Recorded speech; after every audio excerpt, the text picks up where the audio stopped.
এবার কিন্তু নাজিমের বউ তানিশার বয়ফ্রেন্ড বেরিয়ে এলো এবং কি তানিশার সকল অজানা তথ্য প্রকাশ করে দিল সেই বয়ফ্রেন্ড।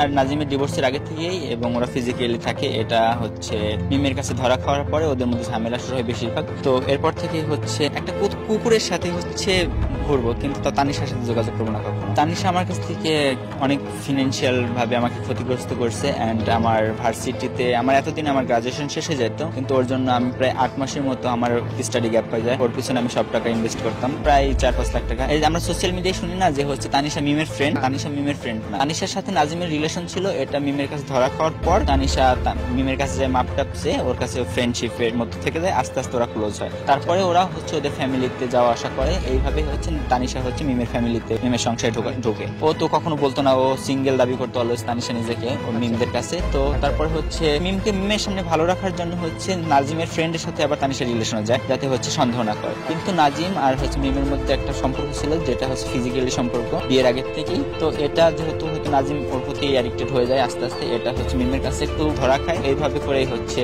ওদের ঝামেলা শুরু হয়, পরে হচ্ছে ওদের ডিভোর্স পর্যন্ত এই জিনিসটা পৌঁছে।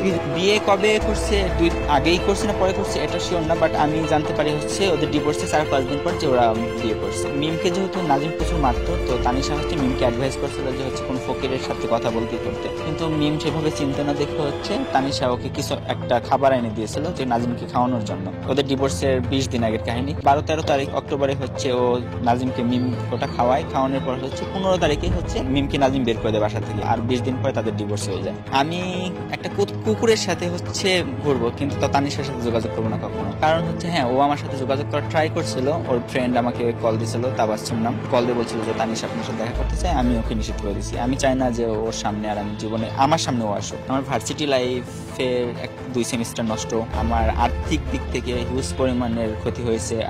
আমি যেভাবে পারছি ওকে মেন্টালি, ফিজিক্যালি সব দিক থেকেই এবং হচ্ছে ফিনান্সিয়ালি সাপোর্ট, সব দিক থেকে সাপোর্ট দিয়ে গেছি। আনুমানিক 2-3 লাখ, 3 লাখ 4 লাখ এই পরিমাণে অ্যামাউন্ট ওর পিছনে আমার ইনভেস্ট হয়েছে। ওর বিরুদ্ধে আমি একটাই বলবো যে হচ্ছে আর যেন কোনো ছেলের লাইফ নষ্ট না করে। আর নাজিমকে আমি সাবধানে থাকতে বলবো, যেহেতু বিয়ে করে ফেলছে ও যেন ওর সাথেই থাকে, তানিশা যেন ওকে ধোকা না দেয়। নাজিমকে এটাই সতর্ক করতেছি। রিসেন্টলি একটা কন্ট্রোভার্সি ছিল, একটা মেয়ে বলতেছিল যে ওর বয়ফ্রেন্ডের সাথে ওর তানিশার হচ্ছে ছিল, সেই জন্য ওদের ডিভোর্স। হ্যাঁ, এটা সত্য কাহিনী। নাজিমদের টিমে একটা ছেলে থাকতো, ওই ছেলের সাথে ওর তানিশার খুব ক্লোজ সম্পর্ক ছিল। আমি ওদের কাছের মানুষদের কাছ থেকে শুনছি, ওদের ফ্রেন্ড সার্কেল, আমি ওদের ফ্রেন্ডের সাথে, নাজিমের ক্লোজ ফ্রেন্ডের সাথে আমি অনেক মিশছি বলতে আমি প্রবলেমের পর আমি যোগাযোগ করছি এবং ওরাই কথা বলছে এই বিষয়ে। দ্বিতীয়ত হচ্ছে ওর এক্স ওয়াইফ ওর কাছ থেকে আমি কিছু ধারণা পেয়েছি। এবং তানিশা যখন আমার সাথে মিট করতে আসতো তখন ও ফিজিক্যালি খুব উইক ছিল এবং 2 দিন পর অসুস্থ হয়ে যেত। এটা আমি তখন হয়তো বুঝতাম না যে একটা মেয়ে এত অসুস্থ থাকে কিভাবে। আর একটা মানুষ যখন মানে হারাম ভাবে ফিজিক্যাল রিলেশন থাকে, নর্মালি সে হচ্ছে এসব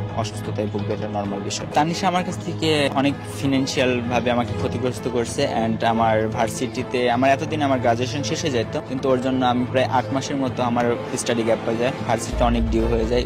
ওর পিছনে আমি সব টাকা ইনভেস্ট করতাম, প্রায় 4-5 লাখ টাকা। আপনারা সবাই হচ্ছে এসব মানুষ থেকে ডিস্টেন্স করে রাখবেন, নিজের লাইফ নষ্ট করবেন আমার মতো করে। তো এটাই আমার অ্যাডভাইস সবার। দেখেন ভাই, এ তানিশা কিন্তু মিমের সংসারটা ভেঙে সেই সংসারে এসে এখন সে কিন্তু সুখ শান্তি খুঁজে নিচ্ছে। তানিশা কিন্তু নাজিমকে অসম্ভব পরিমাণ ভালোবাসতো, আর সে ভালোবাসার টানে সে চিন্তা করেনি কাকে সে তাড়িয়ে দিবে, কাকে সরিয়ে দিবে।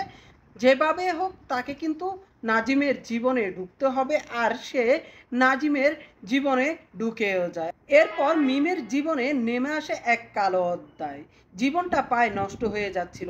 তারপর মিম কিন্তু নিজেকে গুছিয়ে গাছিয়ে আবার ভিডিও করা শুরু করলো। অন্যদিকে তানিশা নাজিমকে নিয়ে একের পর এক এমন ভিডিও আপলোড করছে যেটা দেখার পরে মিম জ্বলে পুড়ে ছারখার হয়ে যাচ্ছে। আসলে এই তানিশা তার রূপটাকে কতটুকু পরিবর্তন করতে পারে তা ইতিমধ্যে আপনারা জেনে গেছেন। মানুষ কতটা ভয়ঙ্কর হলে এরকম কাজ করতে পারে সেটা আমার বোধগম্য নয়। এখানে অসংখ্য অডিয়েন্স রয়েছেন যারা তাদের ভিডিও দেখতে যান, গালি দিতে যান আর তালি দিতে যান। আপনারা কিন্তু তাদেরকে সেলিব্রিটি বানিয়ে দিয়েছেন সার্চ করে তাদের ভিডিও দেখে। এখন কিন্তু তারা পাওয়ারফুল হয়ে গেছে, তাদের একটা ক্ষমতা হয়ে গেছে। এখন মানুষ তাদেরকে নিয়ে কথা বলতে ভয় পায়, না জানি কখন তাদেরকে সে পাওয়ার দেখিয়ে বসে থাকবে। এই বাংলাদেশে কেবলমাত্র তাদেরই সম্মান আছে যাদের টাকা আছে। টাকা ছাড়া ব্যক্তি কখনোই তার সম্মান ধরে রাখতে পারে না।